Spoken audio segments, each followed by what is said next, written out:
Welcome to the Required Live. We're lucky enough to have George from Bullhorn with us today, and he's going to talk to us about some insight that Bullhorn have garnered from speaking to lots and lots of people who are the customers of recruitment companies, and can give some insights on how we as recruiters can be doing things better for to attract, to win the war for talent. George, do you want to introduce yourself? Yeah, absolutely. So I'm obviously George Whalley, Whalley by name, Whalley by nature, unfortunately to those who know me.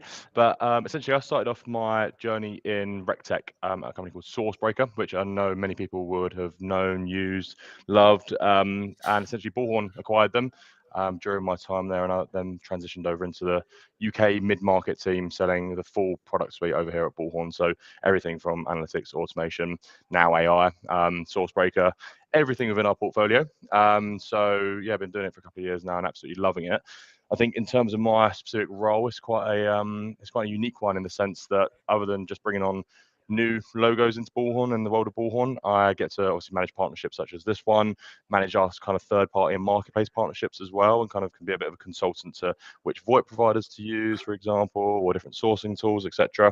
But I'm also retained as an account manager, so I've got boots on the ground day to day when it comes to actually managing clients' expectations of the system, understanding how they could be doing more from an actual process perspective, so not just all tech, but yeah, definitely kind of sit within that consultative range when it comes to my responsibilities here at Bullhorn. So coming from Sourcebreaker to Bullhorn, what's the big difference working for Bullhorn versus working for Sourcebreaker? Yeah, I mean, there are a few. I think the first one was obviously the remote working, first things first. So over at Sourcebreaker, we're actually all kind of in the office together as a sales function, which when you're selling something that's as fast moving and fast paced, such as an add-on tool to a CRM, it's really, really valuable to have that time together. Whereas in the realms of selling CRM software specifically, there obviously are big long sales cycles. So although our team does get together daily and we see each other daily, that's kind of the biggest difference from a day-to-day perspective, not actually being live and in the flesh of people. That being said, there's something that I think we've seen since COVID, really people wanting to get back out there more.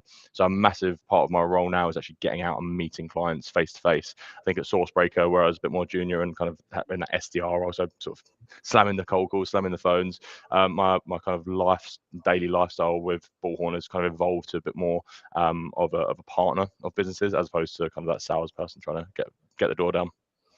Good. Right, so we're going to talk about the Talent Insights report that Bullhorn, or Talent Trends report that Bullhorn have released as part of their grid program.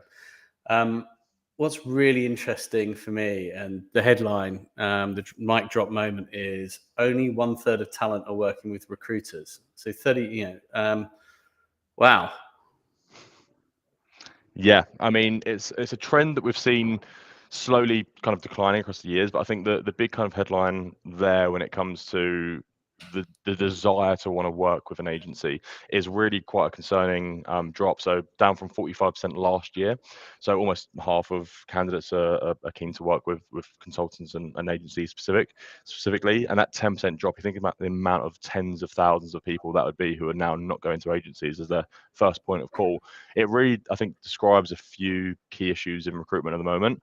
One of the big drivers for people not to be loyal to an agency and want to maybe either change agency or not use an agency altogether and go to something directly, such as a job board or a company hiring page, is around the support they're given by a recruiter and a consultant. So things like following up in an apt and responsive time is an area that, without automation, if you're serving sort of tens of thousands of candidates on your database, it becomes really tricky for a consultant to actually do. So I think that is one of the big key drivers of the market to be moving away from agencies specifically, because of the response rate and the service actually being given from an agency must have a less perceived value, right? We kind of see that as an opportunity for a lot of agencies to beat competition. We appreciate the fact that there's probably not going to be a ton of new jobs coming to market, but winning new business is going to be done through taking the lion's share of your competitors' market. And if you can nail things such as your responsiveness and your actual experience for a candidate, then I think that's where you can actually still win in this market. Got you. And where are these candidates going? Yeah, so it's a real tricky one to say. So I think the actual loyalty to agencies is one, moving to agencies who maybe are giving a bit of a better response rate and are doing more in terms of satisfaction for their candidates. But I think you're seeing the rise of AI tools that can kind of nullify the requirement. I know Jack and Jill is one that we see quite often. I think LinkedIn probably moving some kind of model where direct hires are going to cut out the requirement for an agency and a consultant per se. And also job boards. So people creating their own job boards and maybe having their website as their first point of call and driving traffic through their marketing campaigns directly to websites to essentially direct hire. It's definitely an area that we're seeing a kind of increase through AI tools. And we talk a lot about AI, and AI is actually changing the way that work seekers are looking to get work. Yeah, absolutely. I mean, the requirement now for any business to be able to, especially for a hiring process, to be seen as a legitimate and competitive company to want to essentially work for, is how easy is it for us to interact with you. And what I mean by that is, if you're trying to screen a candidate in their work time at 4:50 when they're doing their actual job that you're trying to take them away from, it's very difficult to get a ton of buy-in. And what we're seeing is screening tools that are kind of working out of hours and giving candidates the ability to interact when they want to, is where we're really seeing a big kind of mentality change of candidates specifically, and people wanting to change roles. Good. So I think that's one of the classic themes that we've seen though as well. Recruiters, like you say, work certain hours, and it doesn't always work for candidates. And you think about when people get on with their lives, what they do. I do a load.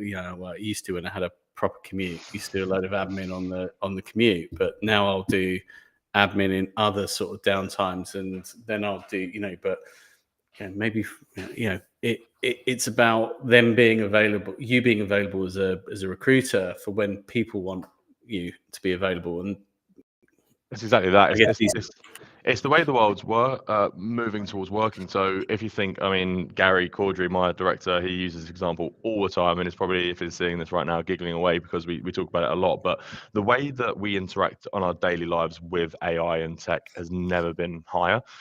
Think about his example is We Buy Any Car, selling your car. He didn't even speak to a single person at We Buy Any Car when actually selling it. And you think, in a recruitment context, that's almost is madness. Like, how can we not have an interview with a candidate? How can we not service them in some way, shape, or form? But the fact of the matter is, people are almost expecting now to just be able to go through an automated workflow and get to the point that they want to get to. Now, I think where we have to be really cautious when promoting AI is when it comes to that satisfaction of experience, because if at any stage in that process that AI or automation falls down even for one phase of it, that instantly kind of tarnishes that process. So we need to have the fail safe of what happens if there is a negative experience using this tech. Who do we redirect to?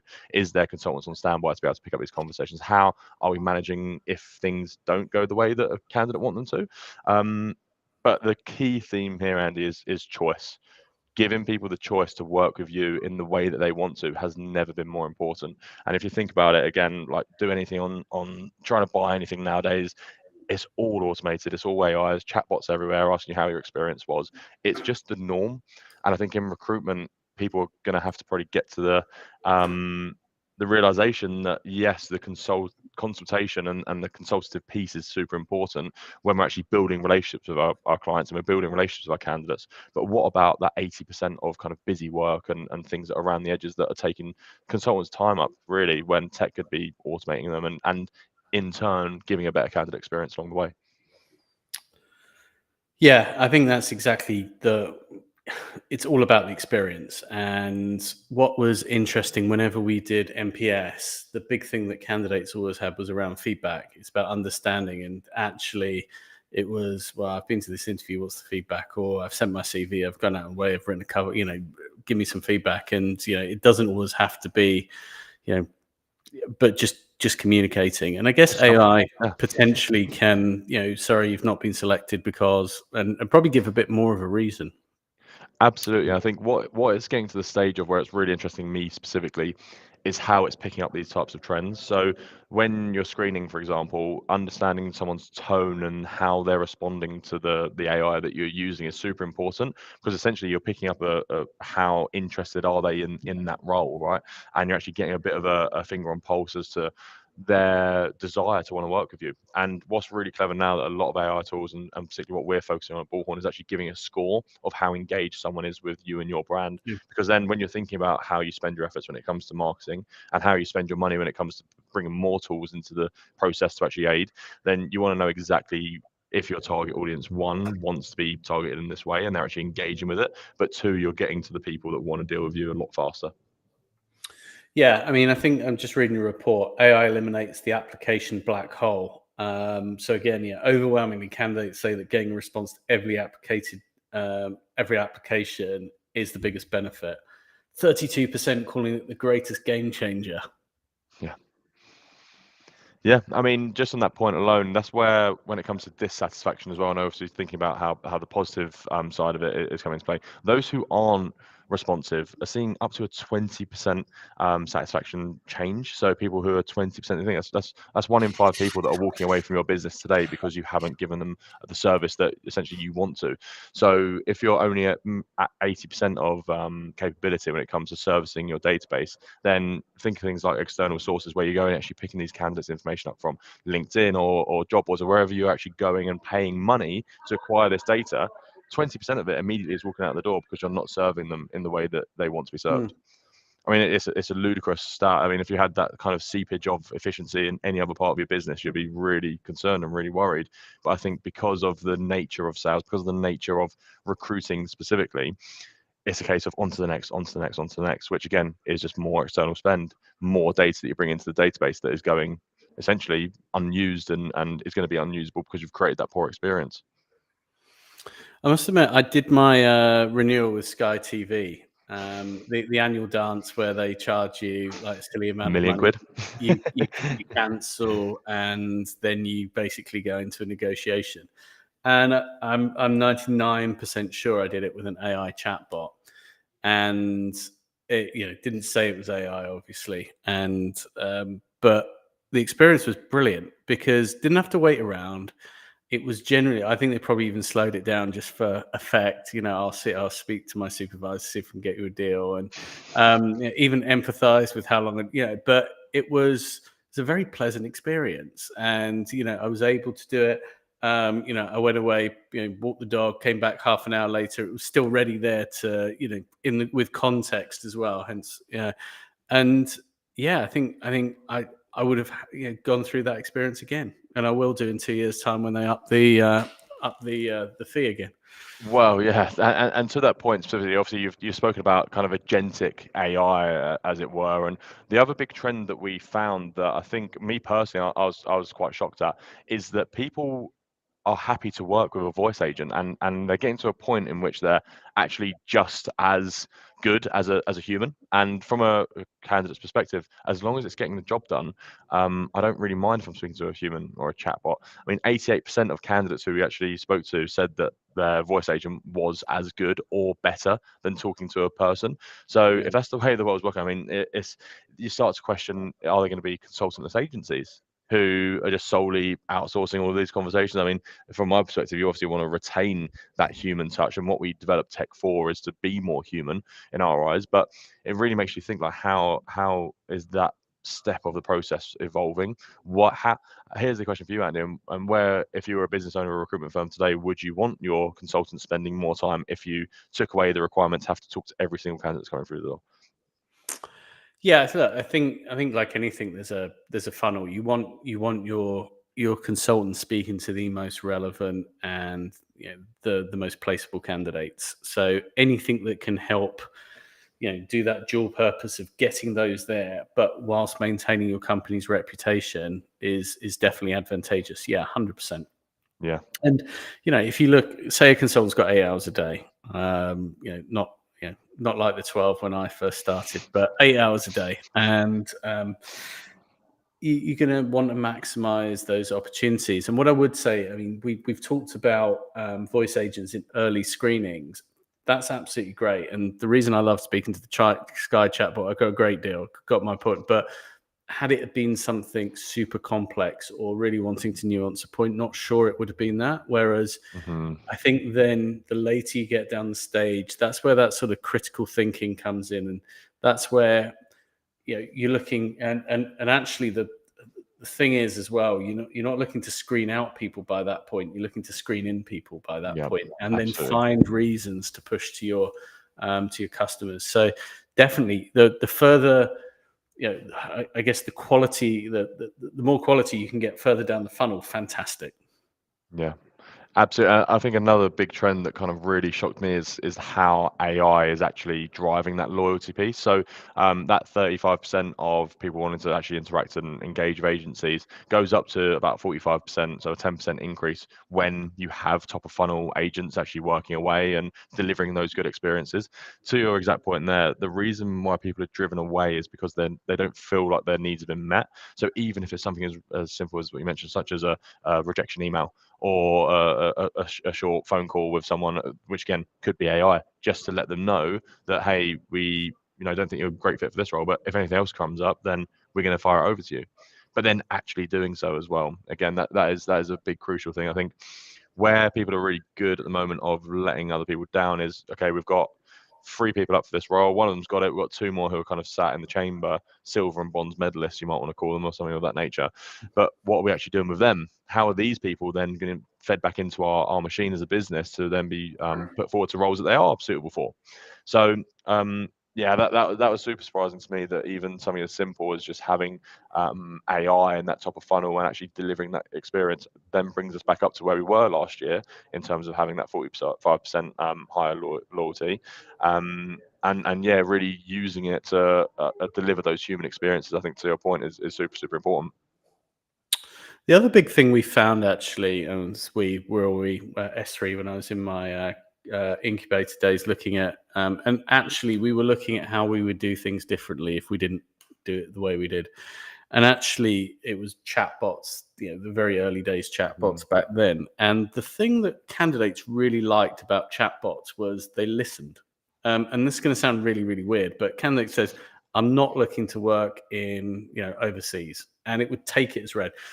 If that was a recruiter, they're perfect for the role. Months time, they get a call and say, "You've got this job overseas. Would you?" Yeah, no, no, no, no. And the thing that they really liked was the chatbots remembered and actually took note and didn't then go back and ask them the same thing. So by its very nature, took the information, stored it, and believed it. The only thing I would say as well is the art of recruitment is basically making candidates do things slightly out of their comfort zone, getting them to go there as well. So how do we deal with that as a sort of push pull? Yeah, I think you make a great point in terms of the first aspect of that, where I've said something that's verbatim and I'm not going to change my mind. That's what we do as salespeople, right? We get told that every single day. If we just took everything verbatim, then Yeah. nothing in the world would ever get sold. Because guess what? There is a degree of not wanting versus not needing. And I think what candidates specifically now are finding is that, and again, this may be somewhat because of the or a leading factor in that reduction of loyalty, but being pitched things that are just not for you constantly is, I mean, how many times do you get a message on LinkedIn about a role that has literally nothing to do with what you do, or you would never go for in a million years? Yeah, quite a lot. I Daily, keep on right? getting offered desks, hot desks to go and work in recruitment. I must admit, if one more, we can help your digital footprint online, build your leads. We can fill your order book with 6 figures. Yeah, come on. Yeah, so you do get a lot of that noise. So how do you cut through that noise? Yeah, and I think that's again going back to that top funnel, right? How does this person want to be engaged is super important. And again, AI, where it will have to come on leaps and bounds from where it is now, is that tone management. If you say something sarcastically, so say for example, you asked, "You want a hot desk?" Oh yeah, I want a hot desk. Well, then it's gonna say, "Yes, Andy wants a hot desk," right? So that's the nuance. But I think when you're getting things such as like call transcribers that are coming in, picking up conversations, and we work with a ton of great VoIP providers who do exactly that. They kind of transcribe and give you the notes behind the call. That's really, really solid. but it's what you do with that on the back end. So things like automation to then passively engage those people to actually find out what their skills are, actually find out what roles are available for. Think a quick survey. If a survey went out to you before you received that message about that role saying, hey, Andy, look, you're on our database. We want to find out a bit more information about you so that we know how to engage you in the future. You're probably more likely to say, you know what, fair dues, because at least they're giving me the option to tell them how they should be reaching out to me. So when you get to a stage where you've got candidates serving your database based on their own interests and their own kind of expectations of you, when it does finally get to the consultant, maybe 80% down the line or 80% closer to the placement, they're going to be armed with a lot more relevant detail that they can actually go and actually have a conversation about. And again, I think to your point of trying to sell when people don't be sold, that's not going to change. But ultimately, if we can just give people preference and let them tell us how they want to be engaged by us, that's super, super important. Yeah, I mean, the parable is actually that of banking. So I'm old enough to remember when you actually had to go into a bank and there weren't computers or mobile phones, and that's all you could do. And then the bank then came internet banking, and but what happened was the banks gradually moved over. So more and more they put things you could only do in a bank onto there, and what they actually did was they made it better. So it actually got to a point where I really don't want to go, can I just not just do this online? But if they'd have literally just forced everyone over and shut all the branches and said you can't go into, there would have been war on the streets. But what they actually did was they made it significantly better. So the service was actually, it worked for people as opposed to worked for them. Yeah. And I think that's exactly it. It's got to work for candidates. It's got to work for hirers. And people won't just move across because it's new. They'll move across because it's better for them. And I think this is where there's been a real kind of chasm of gimmicky new tech to market that people, it looks shiny, it feels great, but in essence, you are just you're a test really for how well and how much that AI will learn down the line. Realistically, we were super careful about how we introduced AI into our business, because things that are very gimmicky, again, they sell on a demo, they're great, but when you get to that granular level of how impactful is this for my business and how impactful is that for those wanting to work with us, then that's when it starts to fall down. But I think, thinking about, I know we've spoken about AI a lot in this, but data and data health from a recruitment agency perspective is really the forefront of this. So if you're thinking you've got mail shots going out to people completely irrelevant for the conversation you're trying to have with them, then that loyalty and that dissatisfaction just grows and grows and grows. I mean, from our perspective, it's very much a data-led and data-first approach when it comes to how we can go about en masse reaching out to people. But no, I completely agree that from the experience at that top end, it really does rely so heavily on the information that they already have on you. To that point, it's always going to be really tricky to understand our target audience, and I think that is the biggest problem really with the fact that we have so much information on LinkedIn available. If someone has a job title, they still might not be anything to do with the role that you've got on, but because they have that job title, they're just a target of yours. Through using automation and segmentation of your data, that's where we can really get to, as you said, that streamlined process where consultants aren't relying on just having conversations day in, day out, the same way that they would do maybe 5-10 years ago, where it's just a numbers game, and yet we're going to get shouted at because we haven't got the right role. We want people being more effective with the data they've got. And I think, as you all know from automation user groups, that is definitely the key driver to making sure that people are targeting the right crowd. If you think about it in terms of a contact and a client perspective, we know, for example, someone is an absolute nailed on A grade client and we want to be working with them. We're going to be a bit more careful with the content we're pushing to them because we want to wow them. We want to really get a response out of them versus grading by a B and C. I'm not sure in your times, did you ever kind of grade in such a manner, or was it a case of if it was on this spreadsheet, I'm calling them? No, you did sort of you did grade and you did tag and you did code, and I was contract, so it's basically can they do it and can they do it as cheap, can we get them at a good price? So it's probably a bit probably wasn't as nuanced as that.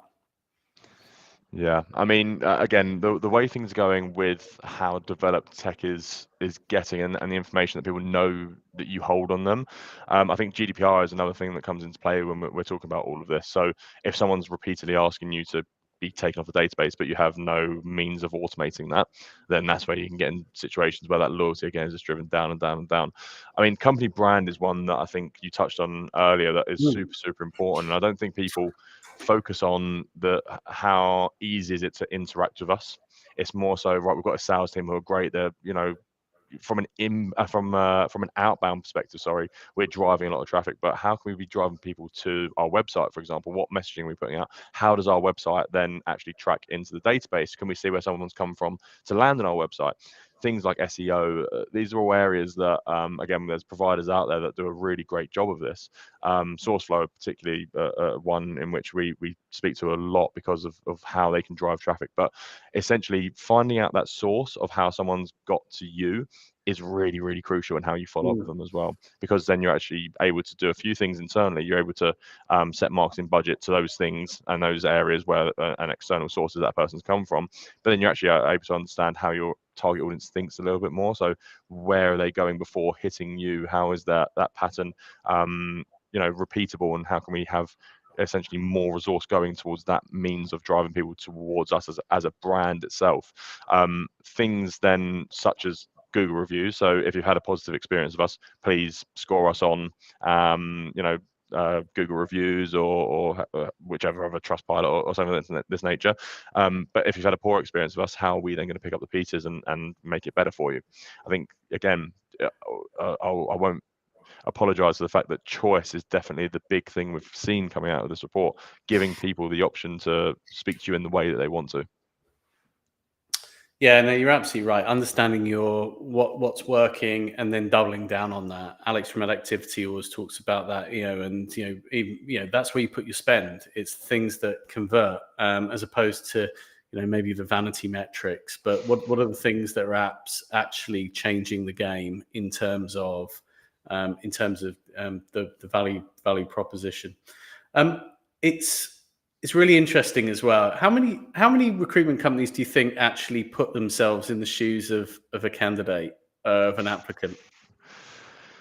I mean, I've got a theory that it's very few.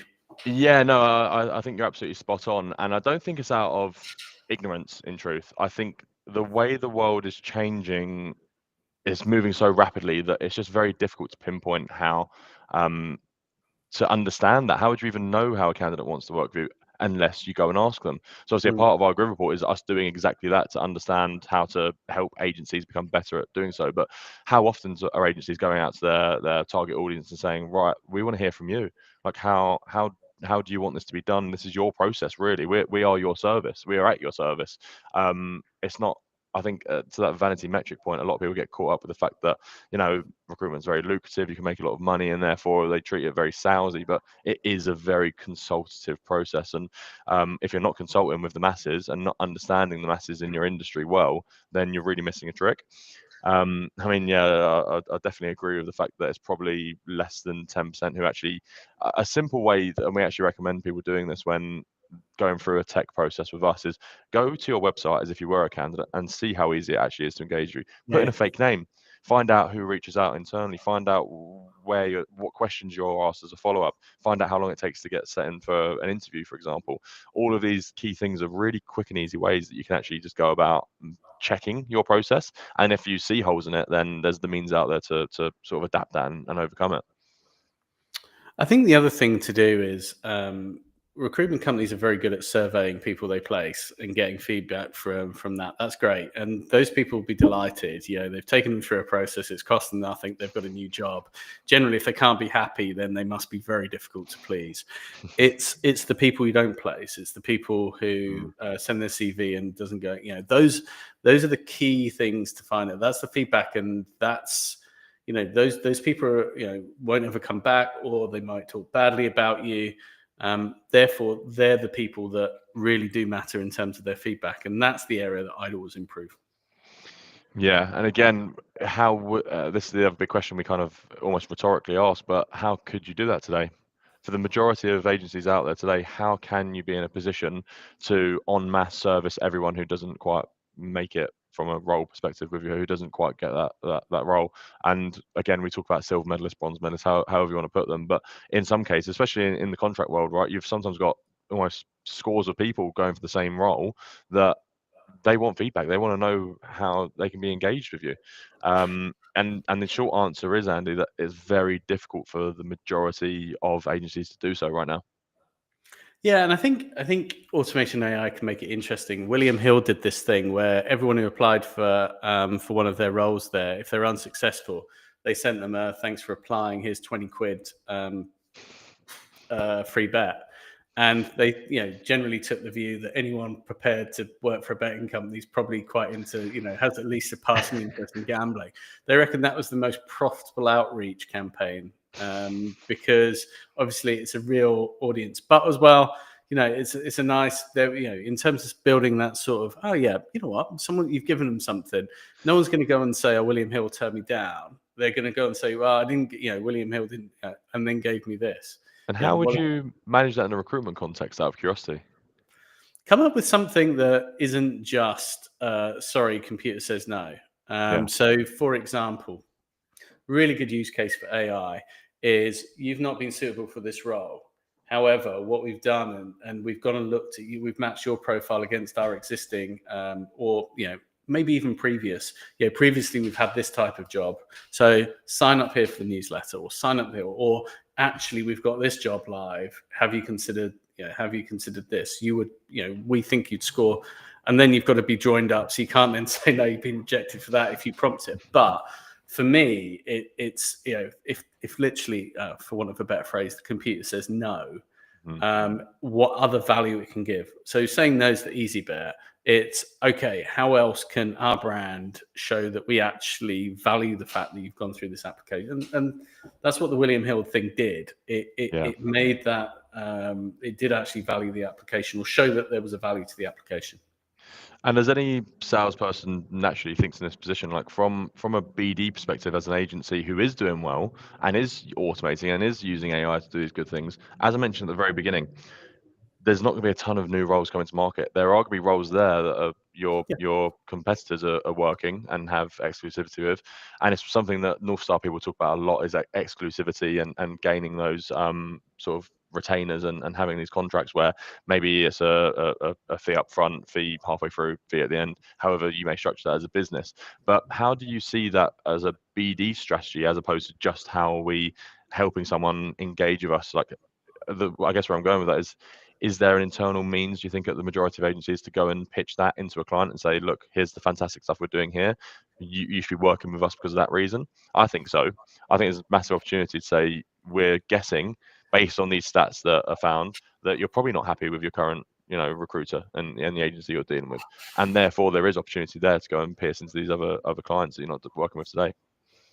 Yeah, absolutely. The ability to build talent pools. So if you look at why companies use recruiters in the same way that why we use estate agents to sell the house, or why Gary used Will You Buy Any Car to sell his car, it's convenience. Okay, I'm quite sure that Gary could write a very cohesive ad on Auto Trader. I'm sure he'd do a great sales pitch when someone came round, and close, but obviously that's a massive waste of his time.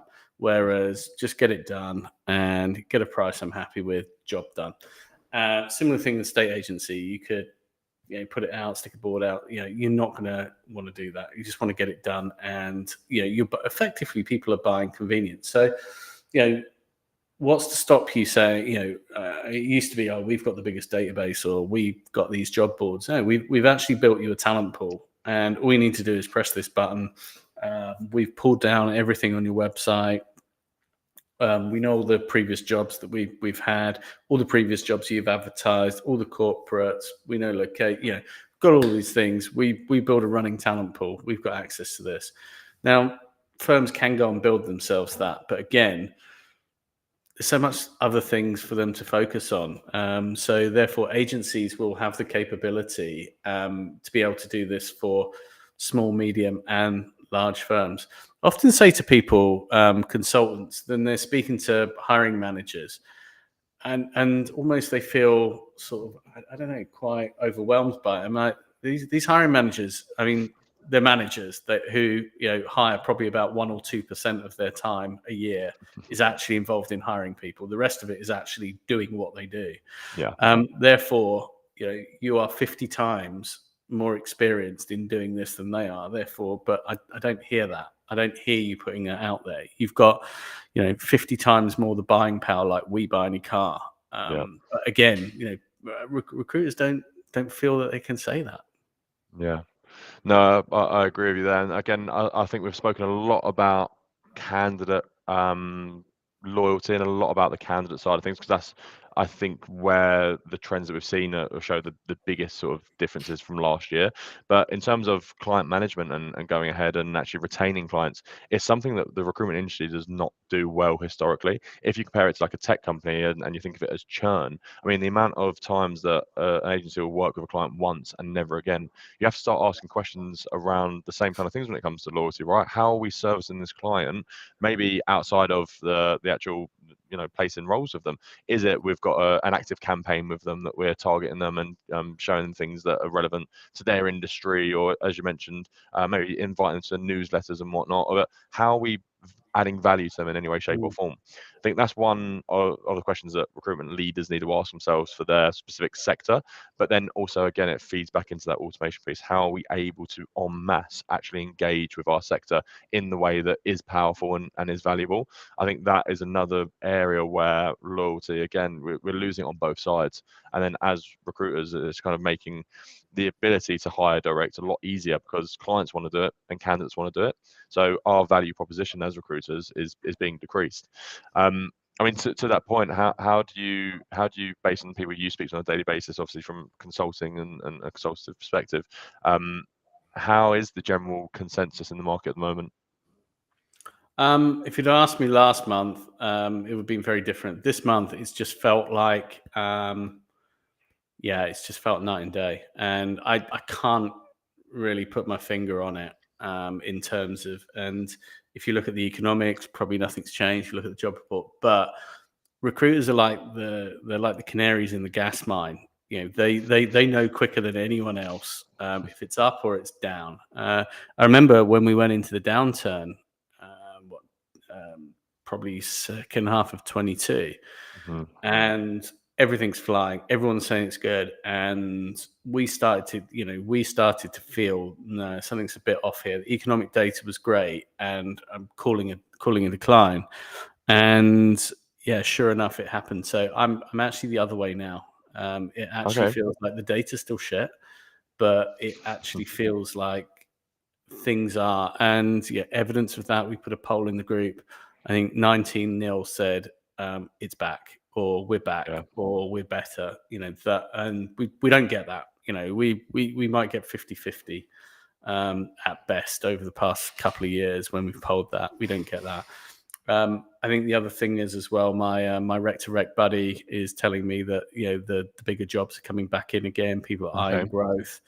So it's generally, I think people are generally sort of gearing up. Our rec tech partners, I don't know if you're allowed to disclose how well you guys are doing, but generally, people have felt that the summer was actually better than normal. Normally, summer's pretty bad time, July, August, but I mean, it felt okay. sorry to jump in there. I've got a bit of an anecdote on that, because I think where there has been a bit of a downturn, especially for CRM software, because of the length of projects you're about to undertake, sometimes it's actually seen in a downturn as probably the best time to have that disruption in the business. And disruption is probably a bit of a harsh way to put it, because ultimately it is an operational disruption as opposed to sales disruption. But to have people out of the business and dedicated towards implementing and onboarding during a period where it's less busy is oftentimes where we see a bit of an influx, really. But to your point of kind of how well people are saying it's going, is there any specific sectors that are winning more than others at the moment? I think it feels like the ones have been pretty, renewables, energy, construction have been pretty solid. Anyone in that space has been relatively solid, I think, actually. But the ones that feels like it's sort of coming back a little bit is technology. Yeah. And I think Contract that's perm. Mixture of both, but the one to watch for is perm. So contract, if you look at the big quoted numbers, the big contract will change by somewhere between plus minus 10% generally, and it's a nice base. It will just move along, and it's a lot slower to react. Permanent's the cream on top, and that's the thing that when firms start doing the permanent business, contracts keeps the lights on. Perm's the one that builds the profits generally. And when you see the big direct hire firms, I always say Michael Page is a great bellwether for this, the largest direct hire firm in the world. When you see the likes of those guys and their numbers, they're the ones to look for. But the other thing is, if you look at the numbers coming out of the States, you look past the headline numbers. Numbers coming out of the States are good. Yeah, And that's very where it all starts. It starts when it's going well. It starts when it's doing close. So yeah, I'm relatively confident. I'll still be able to send the kid to university next year. That's great news, and I think to your point as well. But when I asked specifically about perm or contract, that was kind of leading question, because I think what we've seen more than ever is diversification. People stepping out of their comfort zone to try and go and win business in areas that typically they haven't done before, to try and get creative to beat the downturn. And I think now a lot of businesses who did so out of desperation, to be quite frank, have now set themselves up really nicely to be able to manage both sides of the coin when it comes to temp versus perm. And that whole diversification piece, you mentioned the States there. I think another key thing that I'm seeing from conversations I'm having day to day are, right, we know our sector really well, but maybe it's drying up. How can we be effective in other areas and other sectors that we've maybe historically not been a part of before? I think that's why I asked the question, because I think from a consultative perspective, how can I be pushing into the clients that I work with? Look, loyalty's down at an all-time rate. We're obviously promoting automation and AI, but from a strategic perspective and a partnership perspective, where should you be focusing your time in different sectors and specialisms that maybe you've not touched before? Yeah, I'd also be looking at, we talk a lot about AI taking jobs. I think AI will change jobs. So where are going to be the skill shortages? Naturally, you think about things like data science, but if you also read a post by Martin Redstone today, he's an interesting guy. He's very much into his Mr. Chatbot, Mr. Automation. And this is his dream, where we're going, I think, in terms of, but he actually talked about AI governance. So there will be autonomous, but you're going to have people who are going to have to then answer why something was chosen, why there's anti-bias laws in the States, etc. Understanding where, telling people where their data's come from, how their data's stored, how things are done. So there's going to be a whole bunch of, a bit like when GDPR came in, there was a whole new thing of data controllers. Great. There's a whole bunch of jobs that just didn't exist. A whole specialism job. So I think firms that are able to sort of see into it's a little bit into the future, but probably more just as these things, start to trend, work out what's going to be the mega trend and get on it, are going to be the ones that take advantage.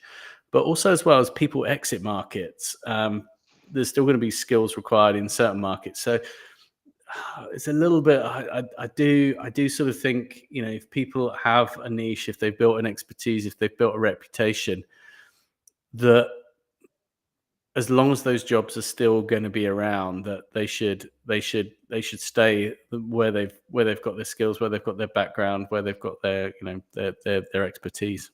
Yeah, I think that's particularly true for the construction and engineering markets, which, based on some of my clients' kind of feedback, have taken a bit of a considerable hit than others. But because they are skilled jobs and they're not going anywhere anytime soon, once the market becomes more buoyant again, I think they're very understanding of the fact that it's always going to be quite cyclical when it comes to up and down of the economy. But in terms of what's going to be there forever, manual labor is going to be there forever.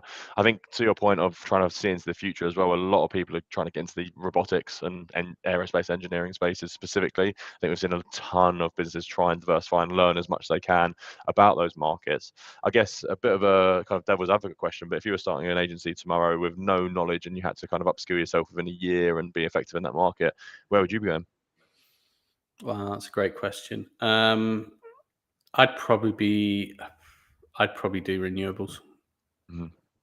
I think if you're looking at where the new jobs are going to be created, the call for AI, will mean big data centers, being able, to power those chips, water technology to cool them down. There's a whole, there's a whole host of these other industries that will spring up around, and things like battery storage, because renewables are great until the wind doesn't blow and the sun doesn't shine. So things like that, and even the nuclear technologies. So I think those adjacent technologies. So you look past the data scientists, it's things that are gonna change. Um, I think as well, the other thing is educators who can, we're going to see a change in people who go into things like teaching. Yeah, I think, those. I try and think of it in a different way rather than just be another recruitment agency. But And what in do you short, mean when you say go about it in another way? So you obviously mentioned that kind of education piece as well. What exactly would you do differently? I think Does it start with them? Sorry to interrupt. Does it start with the understanding that market in a far better way than anyone else does, and becoming a knowledge expert, so that when you've got your pitch to clients and candidates, you at least are in a newer market, but knowing what you're talking about?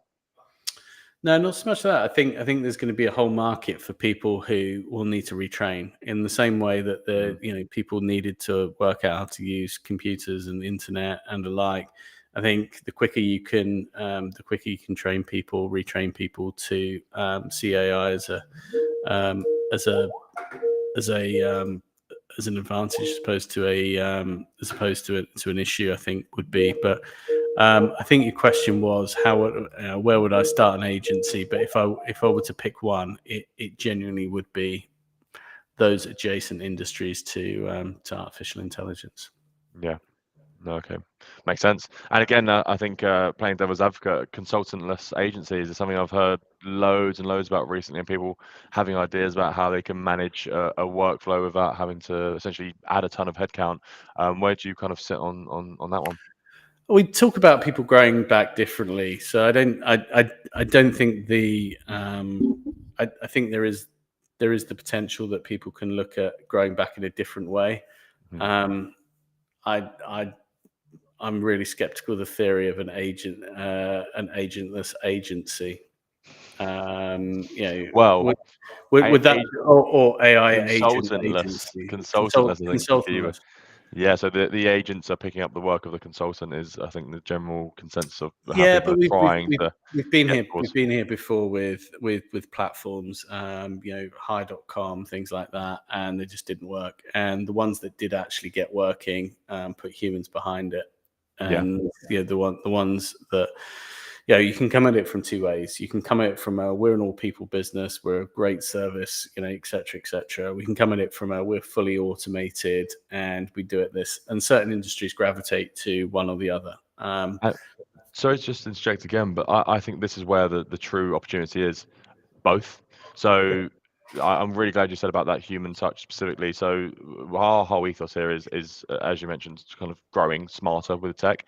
But what that actually means is it doesn't mean we want to cull our work staff and our workforce. We want to actually make them more aligned with being more human. How can they be out and about and in the eyes and ears of the people we want them to be in the eyes and ears of? Leveraging tech to help us do that seems like the smartest way to do so, because we're outsourcing the busy work, the admin, the things in their day that realistically are not revenue generating for the business owner. And I think there's a sweet spot where if you get the automation piece really, really right and the AI piece really right, you also and you're training your people to be better communicators and using the additional time they're going to essentially have from tech being an outsourcing solution to take away that busy work, is that sweet spot where you've got really high level consultants who are using really high level data driven decisions to make placements. And that, again, it all aligns with this loyalty piece that we've been discussing obviously today. From a company perspective, people and client perspective, people want to work with you, you just come across as far more consultative and less salesy than ever. And then from a candidate perspective, you're just delivering way better candidate workflow, so ways of engaging with you. Yeah, no, 100%. No, I completely agree. Right, we're coming towards the end. So if you've read the report, I've read the report. If people watching were to do one thing to improve their candidate experience, what would that be? Are you talking to me? Sorry, is this a question to everyone? Yeah, no, So I thought you were literally going to the audience to see if they could get some. going to you. What would be Um, if you owned your agency? What would you? Well, based on reading this, what's the first thing you'd go in and tell every agency? I mean, out and out, how to drive laws. The problem is, I think it's so multifaceted, right? I think there's damage that's been done historically to burn reputation that needs overcoming. So how we re-engaging candidates who have maybe lost previously is one specific area. Because again, we've already paid to acquire that data. We don't have to continue to go to external sources to essentially get more. How can we reignite people that we've maybe lost or have burnt slightly from a loyalty perspective? I think that's one campaign. I think the short-term fix is essentially how are we making it easy for a candidate to engage with us as a brand? Are there barriers to entry? Do we know our barriers to entry? Do we understand them? Have we tried to actually test our own systems ourselves, or at least seen where our process falls down from a candidate's perspective? And if so, what are we bringing in to overcome that? And then I think as a kind of third and final point is it's inevitable that AI is going to be impacting your business in some way, shape, or form. How are you prepared for that? Do you have a standardized process? Do you have the ability to interject AI from an implementation and integration perspective at the drop of a hat? Because guess what? There's going to be people out there who can. And basically, are you going to be in that Bitcoin moment where we're all sitting back and thinking, oh God, I wish I bought that 10 years ago? Or are you going to be sat there thinking, right, I got ahead of the curve and it's been impactful for my business? Great points. Yeah. So buy Bitcoin now. The Buy best time Bitcoin to now, buy is it what was I'd 10 say. years ago. Probably next best time is maybe now. Okay, cool. George, thanks so much for your time. George, if people want to get hold of you, how can they do that? First and easiest, obviously on LinkedIn. I assume I will have all my tags and whatnot here. So please do just drop me a direct message. But outside of that, you can reach me at george.whalley@bullhorn.com. Fantastic. All right. And I'm going to pop the link to the grid report in the comments. So if anyone wants to read it for themselves, it's all there. It's all available. And thank you so much for your time. And definitely, it'll be interesting to see how this plays out over the next year in the war for talent. Cheers, George. Love your stuff. Cheers, Andy.